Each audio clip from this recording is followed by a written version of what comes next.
Sve se menja u trenutku kada Haner preuzima funkciju predsjednice fondacije.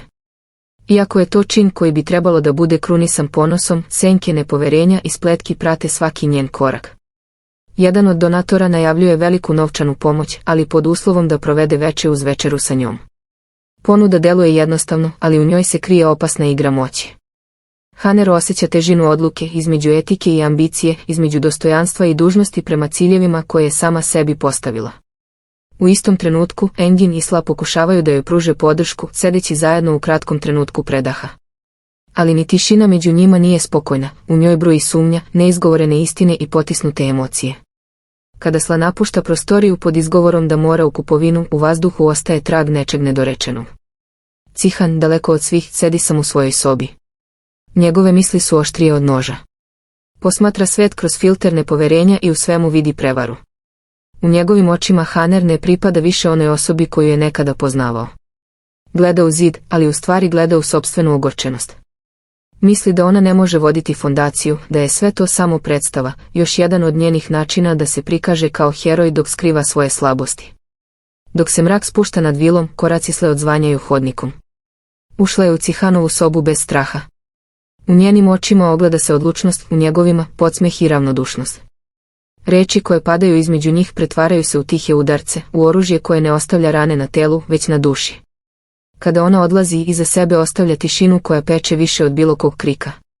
Cihan ostaje sam, ali mir koji traži ne dolazi. U njegovoj glavi se sudaraju sumnje, a u grudima pulsira osjećaj izdaje. U trenutku kada pogleda ka stolu, njegov pogled zastaje. Na podu, Hanerin rokovnik. Onaj isti koji nikada ne napušta njenu torbu. On ga uzima, a njegova ruka drhti ne od radoznalosti, već od besa. Ipak, sudbina ima svoje planove. Dok on pokušava da otvori korice, vrata se otvaraju, Haner ulazi. Pogledi im se susreću kao dve oluje. Cihan naglo spušta rokovnik na pod, prikrivajući tragove svoje radoznalosti, i hladno seda za sto, kao da se ništa nije dogodilo. Sledi trenutak napetosti. On posmatra Haner s podsmehom, kao lovac koji osluškuje disanje plena. Dok razgovaraju o fondaciji, njegov glas je leden, meren, ali svaka reč nosi otrov. On zna gde da pogodi, tačno u tačku između ponosa i srama. Haner pokušava da zadrži dostojanstvo, ali njegove reči paraju joj dušu. Kada razgovor završava, Haner napušta prostoriju u besu, svaka njena stopa odjekuje kao udarac. Cihan ostaje sam, ali ono što je u njemu još gori. U glavi mu se kovitla misao, ako ne može da je slomi, pokušat će da je razotkrije. Dok Haner juri hodnicima zgrade, shvata da joj nešto nedostaje. Torba je lakša. U trenutku panike pretražuje svaku sobu, svaku fioku. Srce joj lupa sve jače, rokovnik je nestao. Zna da u njemu stoje zapisi o njenim mislima, strahovima i, što je najopasnije, o Cihanu. Odmah se vraća u firmu, nadajući se da ga Cihan još nije otvorio. U međuvremenu, u Cihanovoj ruci rokovnik postaje oružje. Prstima prelazi preko papira, ali pre nego što pročita prve redove, telefon zazvoni. U trenutku prekida između istine i otkrića, sve se menja. Dok Cihan razgovara, u drugom delu grada Beza leži na kauču, potpuno nezainteresovana za dete koje plače pored nje. Dok Gulsum pokušava da umiri bebu, Beza bez trunke savesti čita vesti o Haner. Naslovi hvale njen humanitarni rad, dok u isto vrijeme u toj kući vlada hladnoća i sebičnost.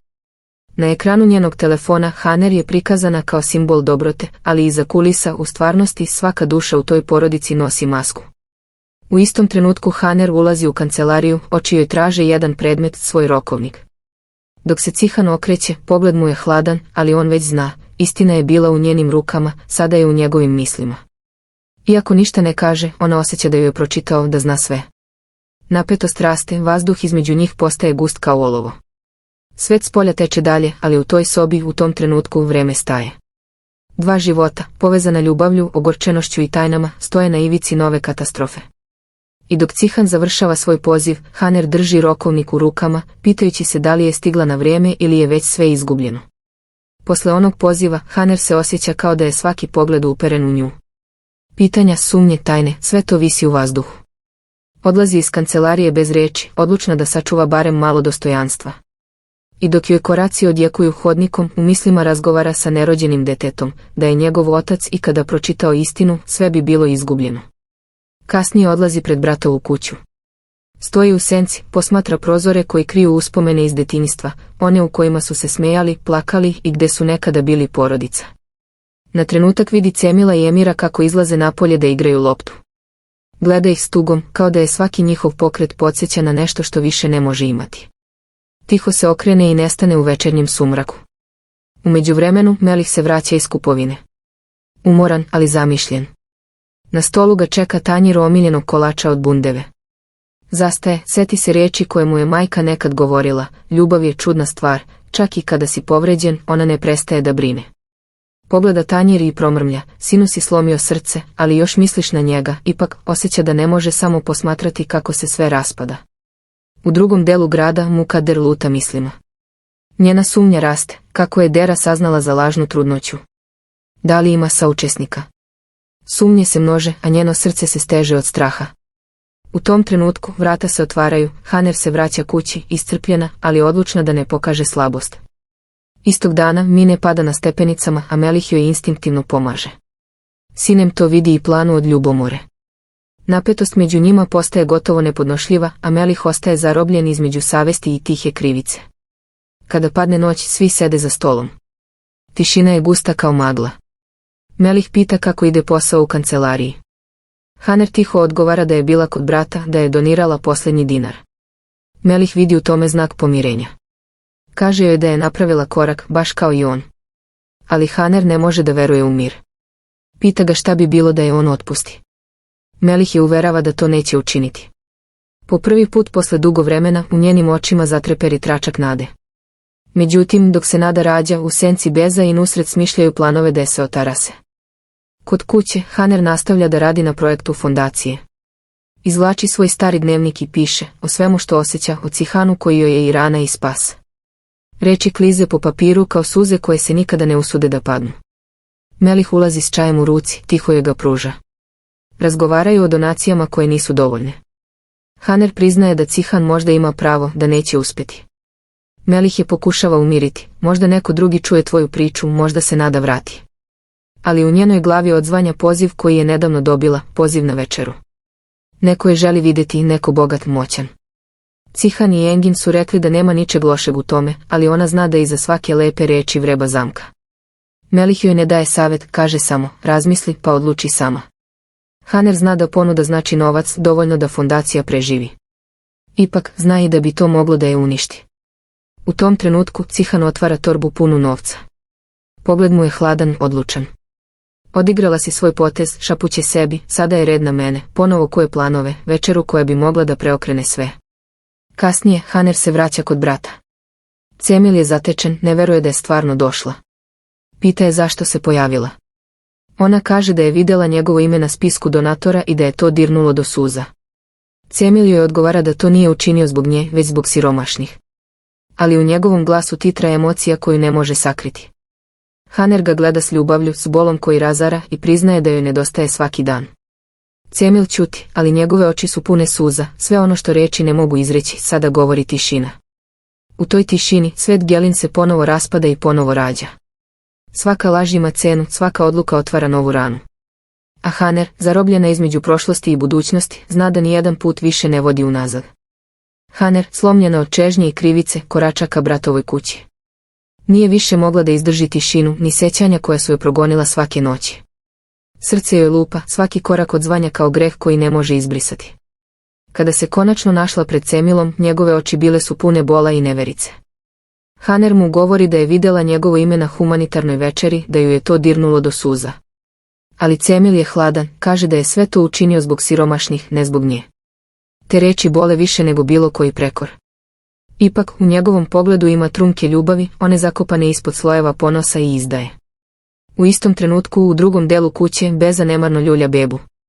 Umorna je, nezainteresovana, kao da to dete nije ništa više od tereta. Cihan ulazi tiho, uzima bebu u naručje i sa nežnošću koju je teško sakriti, šapuće pomoćnici Fadime da se brine o detetu. Beza, pogođena u svoj ponos, govori da nijedna žena ne može brinuti bolje od majke. Cihan ćuti, a zatim odlazi, ali pre nego što zatvori vrata, Beza ga zaustavlja spominjući Haner.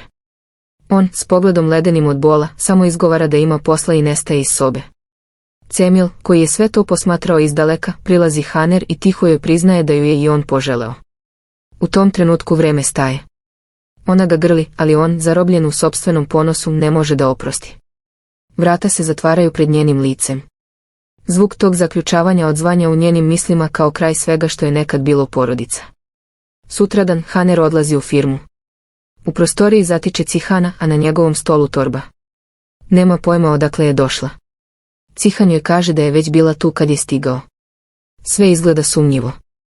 Tada zazvoni telefon, asistentka javlja da je poziva predstavnica čoveka koji ju je nedavno pozvao na večeru. Glas žene na drugom kraju linije zvuči glatko, hladno, gotovo opasno. Kaže da su poslali torbu punu novca. Haner je šokirana, kaže da je to neprimereno i da sve mora biti uplaćeno na račun fondacije. Ali žena insistira, kaže da gospodin želi da pokaže dobru volju i da je očekuje na večeri. Haner ne daje odgovor. Cihan sa znatiželjnim osmehom pita zašto ne otvori torbu. Ona mu kaže da je donator želeo da ostane anoniman, ali da joj sve to ne deluje iskreno. Cihan se nasmeje onim hladnim osmehom koji skriva zavist i ogorčenje i kaže joj da pita muža, on sigurno zna šta je unutra.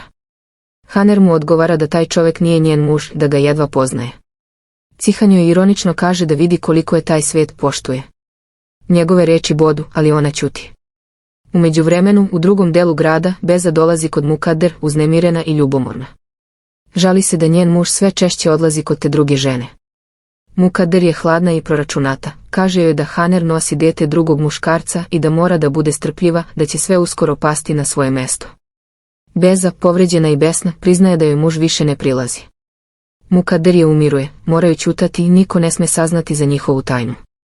Dok se taj razgovor odvija, Haner u firmi nailazi na problem, fajl na računaru je nestao. Uznemirena, pokušava da ga pronađe. Cihan primeti njen nemir i pita da li postoji problem. Ona odbacuje svaku sumnju, ali on joj prilazi, govori da ako ima problem može mu pokazati. Njegov ton je sarkastičan, pun prikrivene mržnje. Haner mu hladno odgovara da među njima nema rata, da je njen jedini neprijatelj, računar.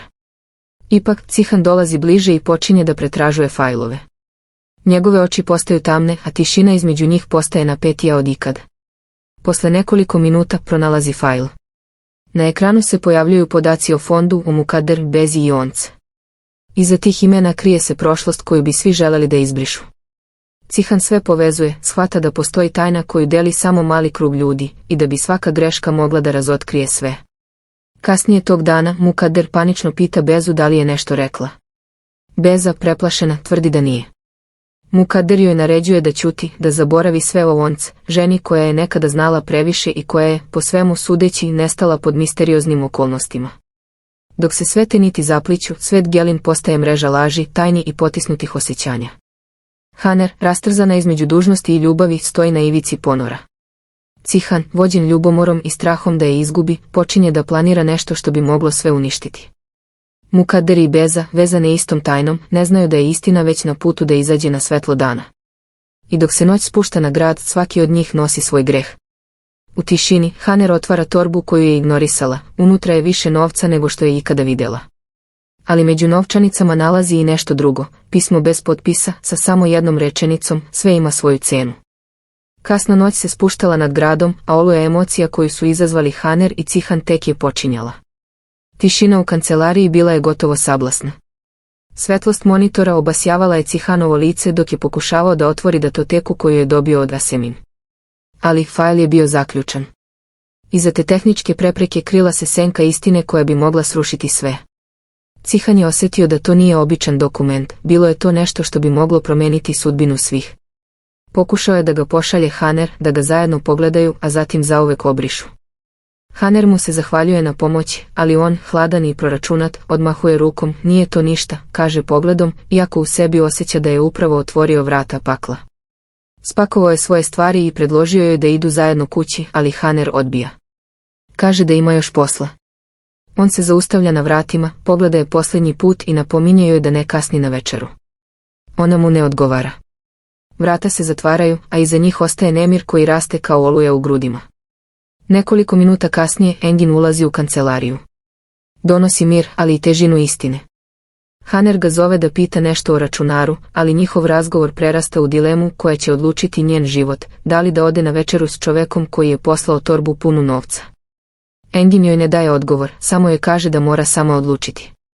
Njegove reči odzvanjaju kao upozorenje, svaka odluka sada ima cenu. Dok se Haner dvoumi, u drugom delu grada Beza ulazi u kuću svog oca. Torba joj visi s ramena, ali težina u srcu mnogo je veća. Nusret, njen otac, pita je šta je kupila bebi. Beza, hladna i umorna, odgovara da ništa nije pronašla. Nusret joj prigovara, kaže da ne sme da zaboravi dete, jer majčinstvo je dug put. Ali Beza više ne vidi to dete kao svoje, ono je samo prepreka u njenom putu ka Cihanu. U očima joj gori očaj i dok govori o svom neuspehu da ga zadrži, otac se prvi put iskreno uplaši. U njoj vidi ludilo. Kada padne noć, Cihan stoji pred ogledalom u vili. Oblači sako, ali u pogledu mu nema sigurnosti, samo tihi bes i sumnja. Ne zna da li večera koju je planirao znači pomirenje ili kraj. Dok izlazi, u njegovim mislima odjekuje pitanje da li će ga Haner izdati. U istom trenutku, u drugoj kući, Haner stoji pred ogledalom, drži torbu u rukama i razmišlja. Novac koji je primila bio je znak moći, ali i zamka. Dok se sprema, na vratima se pojavljuje Melih. U njegovom pogledu ima brige. Pita je o torbi, a Haner mu priznaje da ne zna šta da radi. Muči je dilema, da li da ide na večeru s čovekom čije namere ne razume. Melih joj pažljivo, gotovo tiho, kaže da su ti novci otrov, da iza njih ne stoji dobrota nego plan. U tom trenutku se seti, video je istu torbu ranije u Cihanovim rukama. Sve se u njemu složi. I tada, istina izbija na površinu, torba, novac, večera, sve je to bila Cihanova igra. Melih shvata da mora reagovati pre nego što bude kasno. Te noći Cihan sedi u restoranu. Sve je spremno, sto, vino, prazna stolica naspram njega. Sat otkucava, ali Haner ne dolazi. Na njegovom licu se pojavljuje gorak osmeh. Još ima ponosa, pomisli. Ali onda se vrata restorana otvaraju i umjesto nje unutra ulazi Melih. U ruci drži torbu.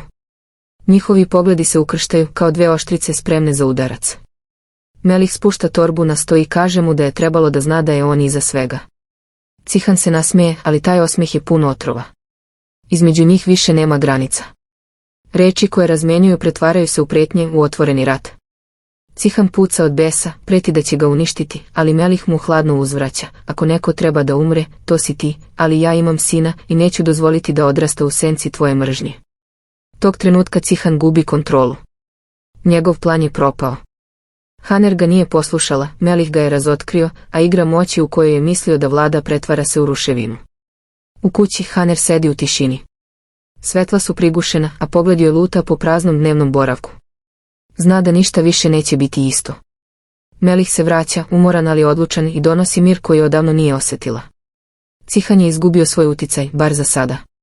A Haner, ona je, po prvi put, slobodna od straha. Ali u svetu Gelin ništa nikada ne traje dugo. Jer svaka pobjeda ima cenu, a svaka tajna svoj kraj.